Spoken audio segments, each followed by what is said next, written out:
Hi everyone, Blake Hero here, and today I'm coming at you guys with a new video. I got top 4 at my Rota sneak peek, and I just wanted to show an updated list for the October and on format until Crossover Breakers comes out in December. No intro today. I don't remember my matchups. This happened about a week and a half ago now at the time of recording this, and I forgot to write them down.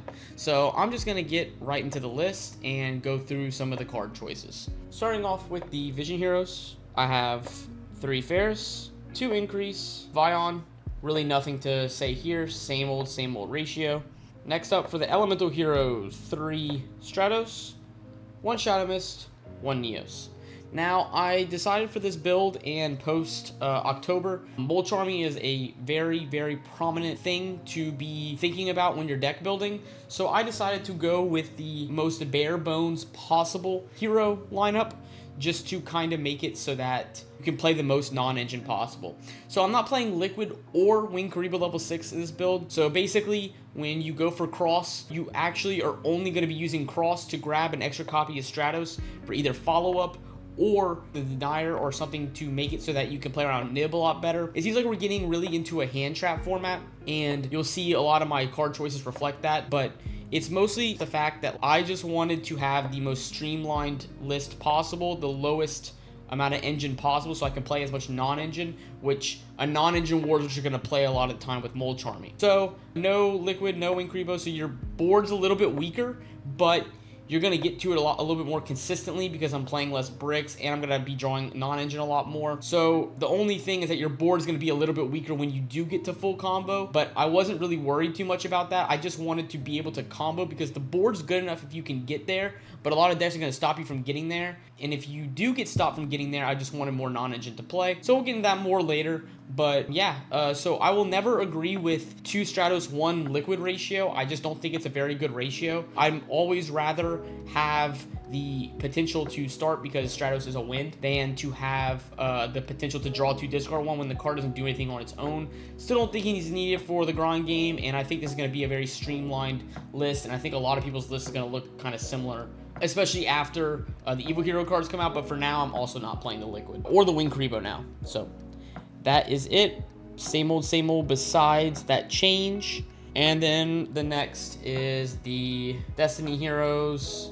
Don't really need to talk too much about this. Same old ratio, but I should probably talk about Plasma. So under Mulcharmmy, Hero as a deck is actually a lot better into Mulcharmmy than a lot of other decks, even though it is sort of a detriment from us being able to combo. But it's really nice because if you open Stratos and any hero monster, you can actually go Plasma with giving them 1 draw, and you have Poly in your hand if you get that far, and you have Increase set up in the graveyard.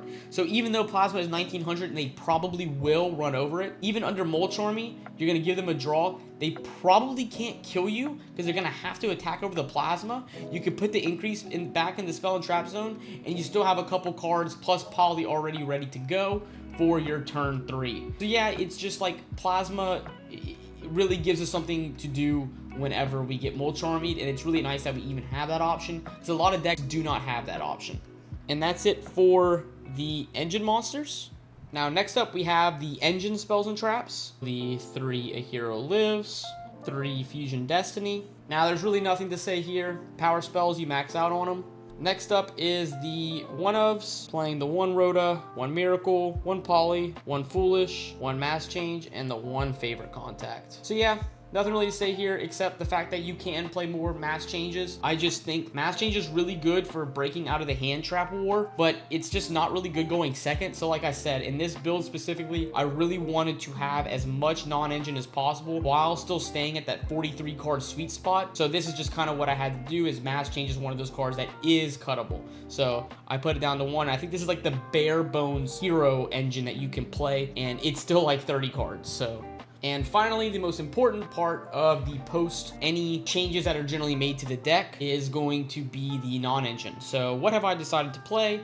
And I'll show you now. There's actually a good bit this time. So I'm playing 3 Ash Blossom, which is very weird for me to play Ash in the main. 3 of the new Mulcharmmy Fulawos, 3 Droplet, 3 Imperm, 1 Pot, and 1 Call By. Yeah, so here's the non-engine I decided to play. We'll go through each one at a time. So the 3 Ash Blossom is going to be an answer to Fulawos. any deck that loses really hard to Fulawos, even though we do have the Plasma angle, Plasma is still probably not good enough to be counted as even an okay board. So you really want to play the answers that you have, because a lot of people are going to be main decking the Fulawos. So you just really want to have the answers in the main deck if they're main decking it. If we see Fulawos start to go to the side deck, Ash Blossom will probably also go to the side deck, and you'll have a little bit more options in the main deck. Because what I'm hoping happens is people play decks that Fulawos is not good against, but this card is going to warp the format, so we'll just go right into it. Fulawos is the most impactful non-engine that is going to be in everyone's mind in deck building. You have to really consider your options when playing it, and a lot of people are going to be switching deck choices just because of this one card. I don't have that option because this is the only deck I really enjoy, so I just have to find answers, and really those answers are Ash Blossom and of course the Call By, as well as some stuff in the side deck. Fulawos in the main deck right now because it's so impactful and there's no card that does what it does on its own. Droll is sort of like in that vein, but Droll isn't really consistent. This card is consistent. They do have answers to it, but that doesn't mean necessarily that we should not play the card, because if it resolves when we go second, we probably win, mostly because our deck has so much gas, and it has cards like Fusion Destiny, and we have some of these other cards that are good, like breakers as well. So if they even set up a half board, Droplet and Imperm just tear them apart with our engine. So Fulawos, I think this is the part going to be the part that, like, I know a lot of people are not really going to want to hear, but in Hero, I think it's mandatory to own these. I know they're very expensive. I'm going to be making a video showcasing some other options to play, either answers to it or how to kind of play around it a little bit better. It's just one of those cards that, like, you can't be playing a suboptimal deck choice, which, let's be real, that's what Hero is. It is a rogue deck. Unfortunately, I kind of enjoy that, being kind of the underdog and really making a challenge for myself. But you do have to keep that in mind whenever you're building your deck, because you can't really be having suboptimal non-engine as well as playing suboptimal engine. So you really have to, one has to give, and of course I'm going the option of playing Fulawos. I think if you play a deck like Fire King, Snake Eye, Azamina, or something like that, which if you without Fulawos can almost be sort of budget, kind of, because you don't spending the money on the Fulawos, I think you can maybe get away without playing it. But I think playing any rogue decks, you have to be playing it somewhere, whether it's in the main or the side. We'll see how the format develops. Like I said, a lot of people are changing decks to basically play around the Fulawos. So if they start doing that and this card becomes weaker, it'll probably go in the side deck, but I still think you play it somewhere, and I think it is absolutely necessary for any competitive player to have a set of these, unfortunately. Next is Droplet. Don't need to talk about it, especially with combined with Fulawos and Imperm. Droplet can pitch the Imperm that you draw off the Fulawos. So even though you drew Imperm, so Imperm Droplet can trade with the full Yubel board, for example. You can Imperm negate the Verudras, for example, if they get that far, and Fulawos lets you draw into it. Like I said, you can Imperm the Verudras, then you can Droplet, send the Imperm and any monster card in your hand, for example, to make it so that they cannot respond with monster spells and traps, which are the 3 types in Yu-Gi-Oh! And you get to negate their whole board, and you have enough ammo to probably beat them. I like Droplet in the context of Fulawos. I also like Droplet because it's good going first and second.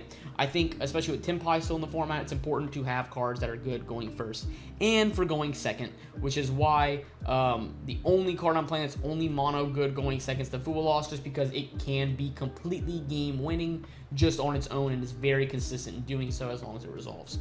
Imperm, like I said, is good to pair with Droplet. It's also good to draw off of Fulawos. You can draw the Ash and the Imperm. If they do decide to play into it, you just have hand traps to kind of stop what they're doing. Also, if you're going to draw only one piece of non-engine, it's actually kind of counterintuitive, but it's actually better, in my experience, to draw one hand trap if you're only going to draw one, because you can potentially Imperm or Ash, for example, their first play and hope that's enough, where one breaker just doesn't cut it very much anymore. So I like the hand traps. I think it's a decent option, and like I said, it's just cards that are good going first and second, and cards that are just good on their own. Finally, we have the Call By and the Pot of Prosperity. So the Pot is just a consistency card it can grab some of these non-engine to either help break a board in these 6 or bolster your board by seeing Ash, Droplet, or Imperm that you can also set to help. And Call By, like I said, it's going to be good for Fulawos, it's going to be good for Ash, it's going to be good for Shifter and Droll or any other cards that see play. I think you have to main deck this card because our deck loses to Fulawos and Droll and all these Floodgate hand traps. You kind of have to play Called by the Grave in the main. So that's my non-engine. There's a lot here. This is 14, which is way more than I normally play. But because of some of the changes I made in the main deck, I'm actually able to fit all this. So yeah, that is the non-engine and that is the main deck. It is a total of 43 cards, which is the maximum I like to play because that's just where the math starts to really drop off on 44, starting to see your quality starters a lot more. And you also don't see your bricks as much. So 43 is like a decent number. Next up, we have the extra deck. We, of course, have the Elemental Heroes to start. So we're playing the 1 Sunrise, 1 Flame Wingman, the 1 Shine Neos Wingman, and then the 2 Wake Up. Still playing the same ratio as before. Second Wake Up is good, like I said, for recycling off a favorite contact as well as summoning on turn 3. Nothing's changed here, just the same Elemental Hero lineup. No Abzy, of course, because there's no Liquid, so this is a very standard Elemental Hero lineup if you're not playing the Liquid.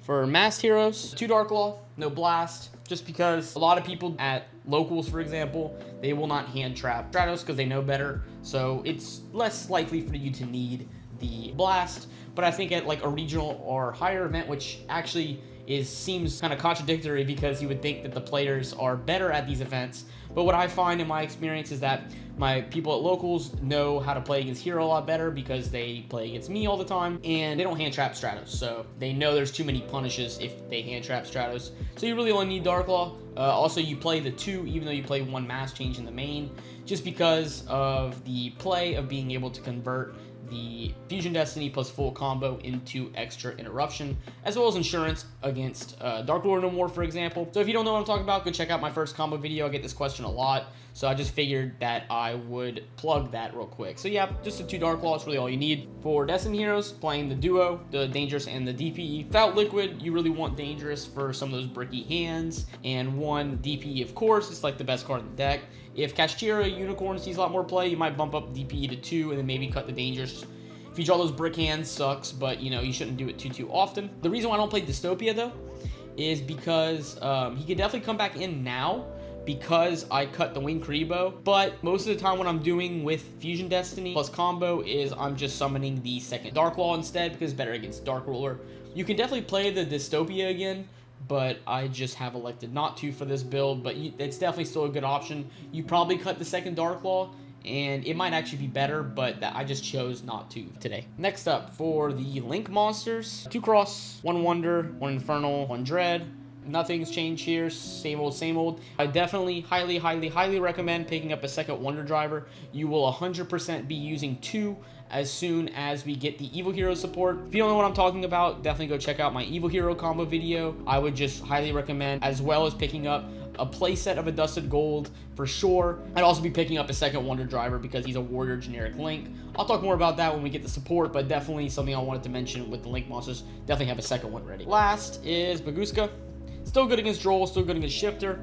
Not as good against Mulcharmmy because you'll actually be giving them 2 draws because the only time you can summon this is with a Hero Lives, which obviously summons from the deck, and then of course the summon of Bagooska himself. So you don't really want to give them 2 draws. If you can minimize the amount of draws, that is the important part, but it's still a nice option against Droll and Shifter, which should still see some play in the format, even with the Mulcharmmy around. That you definitely still want the Bagooska for the option. It is a better Floodgate than Plasma is, but you also give them another draw, and if you play modern Yu-Gi-Oh, you know how much 1 card can do in the modern metagame. So that's the extra deck, 15 of course.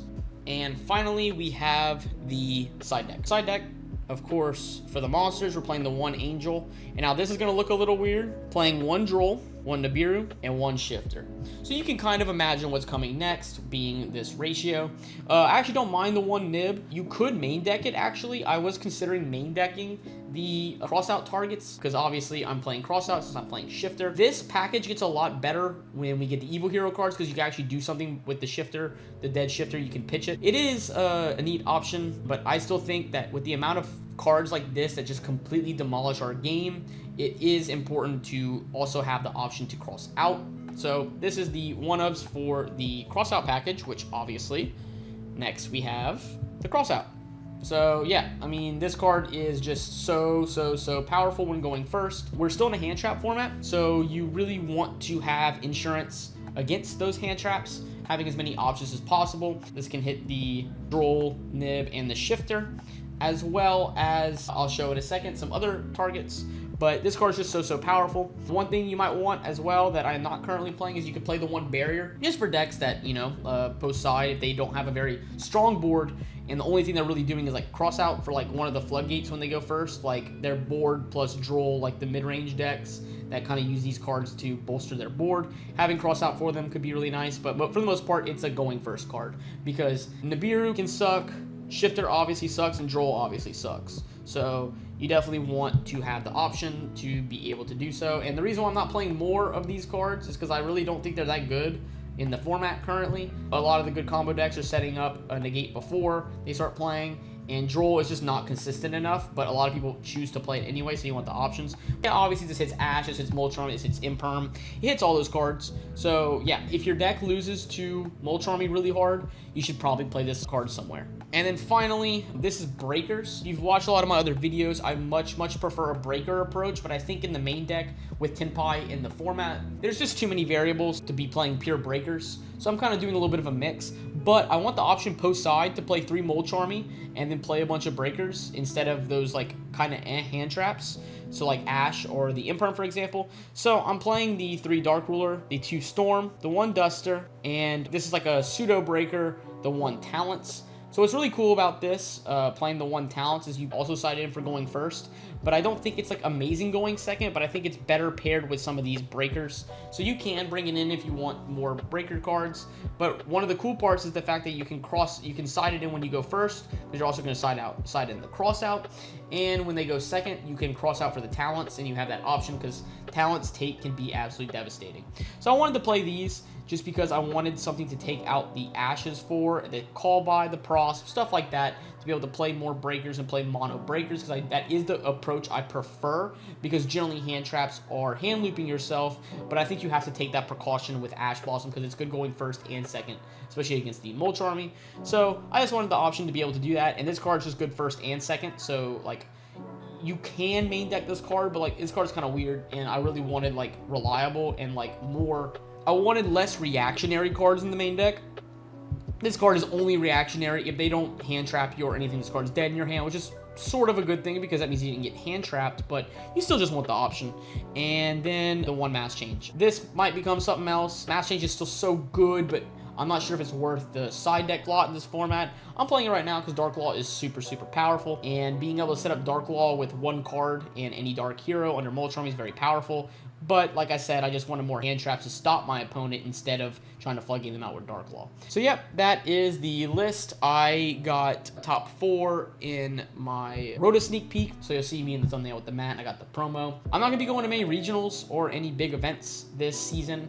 I'm really like in the weeds of the evil hero cards, like the math and the optimal ratios, and really the deck changes a lot. Spoiler, the deck, it gets a really good quality starter slash extender, and that card is so powerful, and I'm really feeling the difference, and I'm really in the mindset of playing with those cards. So trying to go back without those cards has been kind of difficult, so I might not go to too many competitive events, and just with the holidays and stuff coming up, I'll still be, you know, updating deck lists and giving my competitive thoughts, because I feel like I have a pretty good grasp on the competitive metagame, especially in the lens of hero.